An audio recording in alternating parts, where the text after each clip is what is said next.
Hi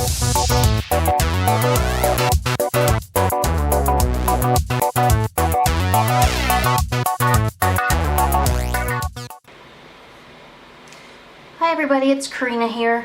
I had a request on my YouTube channel to do a review, I guess, or to explain what exactly FABER or FABER. I'm not even sure how to pronounce this. I've heard a couple different pronunciations. I'm going to call them FABER CASTELL gelatos. I apologize if that's the wrong way to pronounce this.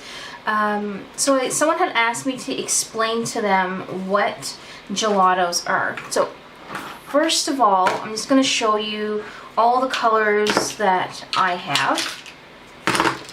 Now these came in a gift box or a gift set of, I think there were 32 pieces, including a paintbrush and a sponge. I did throw the box away. I think I did. It started to fall apart when I was using it. The side was coming off the box and everything, so it wasn't holding these very well, and so I took them all out. And I don't use the water brush very often, but this is the water brush that comes with the gift set. And it also came with some little, they almost look like makeup sponges as well. So they can be used with or without water. That's why they add this brush in. So these are the colors that I have. So basically what they are acid-free pigment sticks. They're creamy, almost like lipstick, and they twist out. So this is what they look like. Pretty much like a tube of lipstick or chapstick, and they're creamy. A couple of mine have dried out, to be honest with you, and they're not as creamy as they used to be. So I have to reactivate them with some water.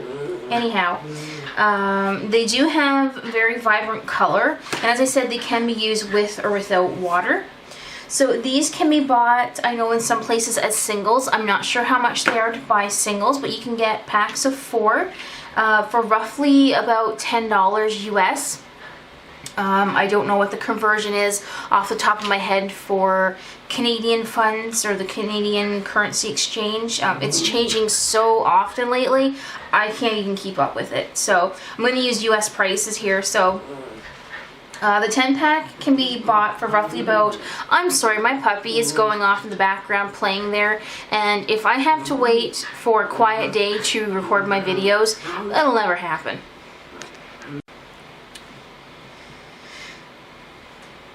So I've tried to quiet the puppy down, and now I can't remember what I was talking about. But I believe I was talking about the prices. So 4-pack was roughly about $10. When you get up, and you can get a 15-pack for roughly about $25, I think, and then it goes up to the larger sets like this. And they can run you roughly about $70, give or take, in the American currency. So you can also get them in a double scoop as well. So that means you get double the amount of gelato in a tube rather than the single ones. Unfortunately, I don't have a double scoop gelato to show you. So you can kind of just, I think it's about two of these put together into one tube gives you the double scoop. Okay, so there's a couple of things that I don't like about the gelatos. They're very hard to write on top of once you get a coating of them down. So if you do any art journaling or anything like that that requires you to write on top of them with a ballpoint pen, you may have a little bit of success at the beginning, but eventually the tips of your pens are going to get clogged with the product being lifted or scratched off of the paper. So the best thing to write on top of them with would be like a Posca pen, which is an acrylic.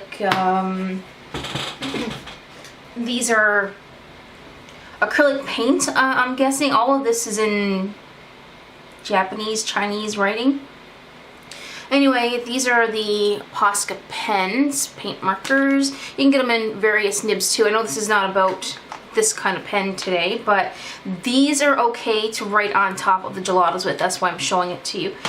So The other thing is that they are water soluble and they do reactivate, so even if you're using them with water or without water, once they dry, they are not permanent. They can lift, which means you will have to seal them with something in order to get your you don't have to seal it, but it's better if you did, if you want to keep everything on your page.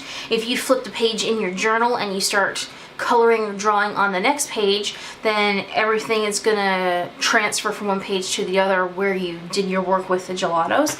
So a lot of people would either put like parchment paper in between their journal pages, or they'll seal it with a gel or a matte medium, which can be done if you use a dry brush. As soon as you put water on that brush, it will reactivate the gelatos.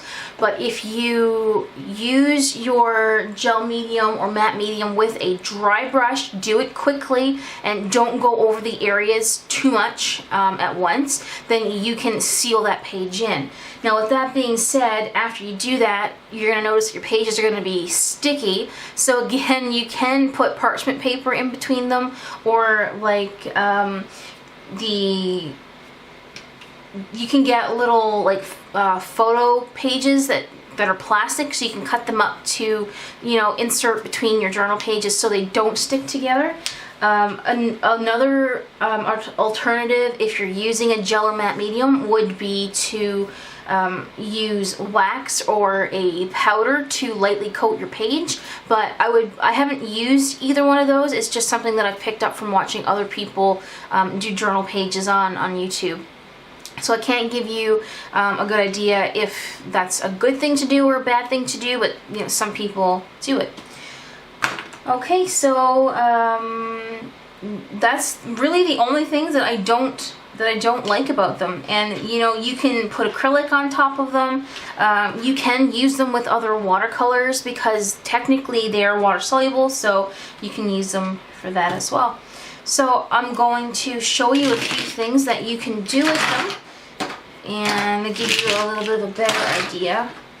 So the first thing that I'm gonna do is show you that you can use stamps with them.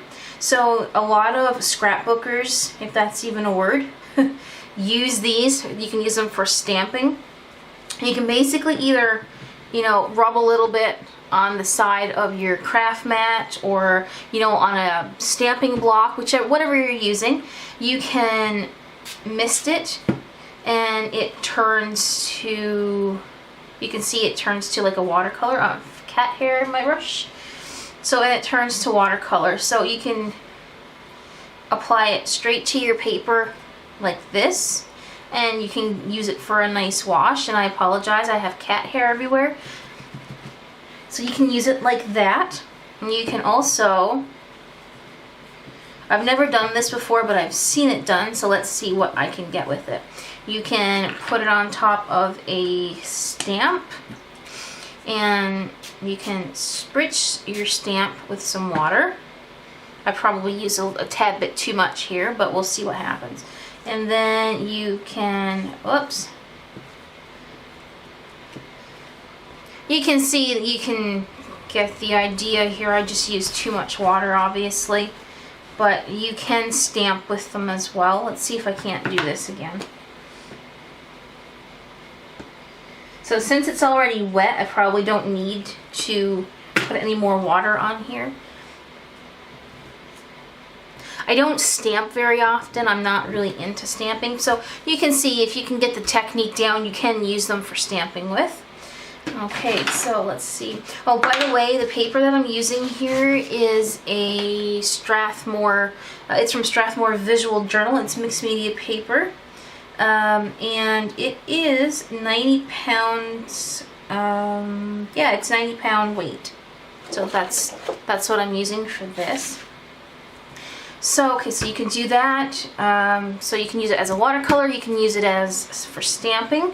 The next thing that you can do, let's see here, you can make gradient effects with these. So let's see, let's get a couple different colors of blue here. Okay, so they really don't show you the exact color on these, but it's like that for a lot of a lot of products. Sometimes you have to make your color swatch or whatever. So you can activate them with water, like so, to make a gradient effect. This paper is not the best for this, but it's what I have at the moment. So you can get a gradient effect that way.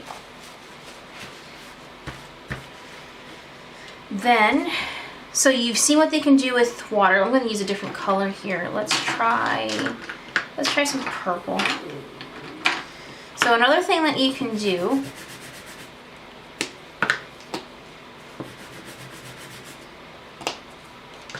is you can spray right on your paper. So you can see how vibrant the colors are.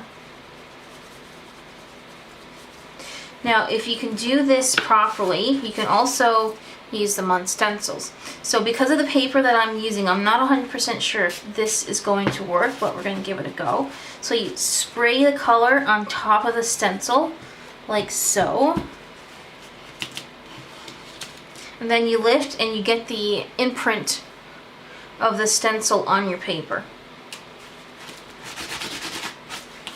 So that's another way that you can use it. And then you can just rub off your excess gelato and your water onto your page. This is a stencil that I made myself. I partially used my silhouette, but the silhouette wouldn't cut through this, so I had to finish myself. So this is not something that you can buy in this. You can buy this kind of stencil in the store, but I made this one myself. So you can get like a ghosting effect there. Okay, so another thing that you can do, let's use a different color. Let's use pink. So with these, you can smudge them with your finger. You can also like put a little bit of water on your finger. Some people don't have a lot of oils in their finger, on their skin, so it doesn't blend well. So you can blend them out with your finger. And another thing that you can do is you can, if you have a baby wipe or a wet paper towel, you can also smudge them around with the paper towel. So that's pretty much everything that I use the gelato for.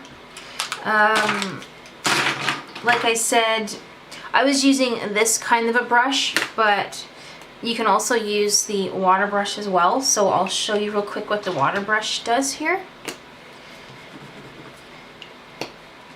So the water brush, this one is actually not very good.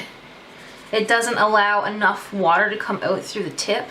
And as you can see here, I'm working pretty hard to get the water out. So a water brush can do the same thing as a regular paintbrush. So if you don't have a water brush, you don't really need one if you're handy with a regular paintbrush. So you can do that with them. So I'm just gonna clean that off. So even with the gradient effect that I did with the paintbrush where I, washed over everything, you can do that with a wet paper towel or a baby wipe as well. And with these, if you spray with the little spritz bottle here, you give it a minute or so. And you can do this with acrylic paint as well, but if you're using the gelatos, you can do it with these. That if you wait a little bit, I don't think I waited enough. Let's try this again. If you splatter water on your little sections here and you give it a moment and let it dry some, you should be able to lift back off. Okay, that technique is not working properly for me today. Usually it does. Usually you can lift off the water droplets. So let's see. I'm just going to smudge this real quick with my finger here. You do have to apply a little bit of pressure. Now let's try it with this instead. So I'm just using a bit of water on my paintbrush here. And my paint water is dirty because I was using black on a previous project and I didn't clean my water before I started this. So I'm just going to give that a second there. Let's see if we can get this done one more time.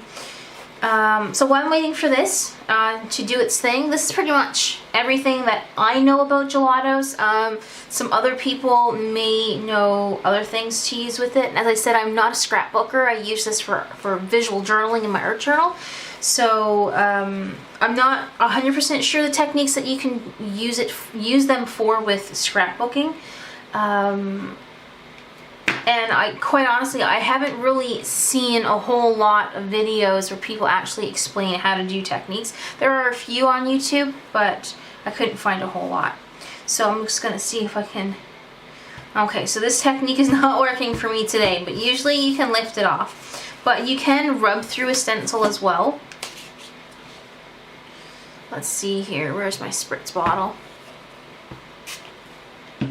So you can rub through a stencil as well with a wet baby wipe or paper towel. And you can lift off the color that way to make your pattern as well. So that's everything that I have today. Oh, one more thing. I'm forgetting the gesso. Let's get another color here. You can also use gesso to, this is a really pretty color. This one is, what is this? Metallic Melon. You can also use a bit of gesso to activate your gelato as well, and that gives you almost like a paint to paint with. So see how it reactivates even once it's dry. You can pick up the color. Okay, so now that's everything that I have to show you for today. So I hope that gave you some of an explanation of what these little things can do. If you have any questions or have any comments, or you know of other videos that you can link to, I guess, or mention for scrapbooking tutorials for the gelatos, you can leave them down in the comment section. If you like the video, you can give me a thumbs up if you wouldn't mind, and if you want to see more reviews on products, I have lots of them. You can subscribe to my channel. I forgot to mention at the beginning that all of these comments and opinions are my own. I'm not getting paid to do any of this. It's just someone asked me what my opinion was, and I'm providing it for you today. So you can find me here on Facebook if you'd like. On Instagram, Twitter. I have a Patreon account, which I'm going to announce in a video soon. And yeah, all the links where you can find me are down below. So that's it for me today, and I hope you enjoy the video, and thanks for watching. Bye.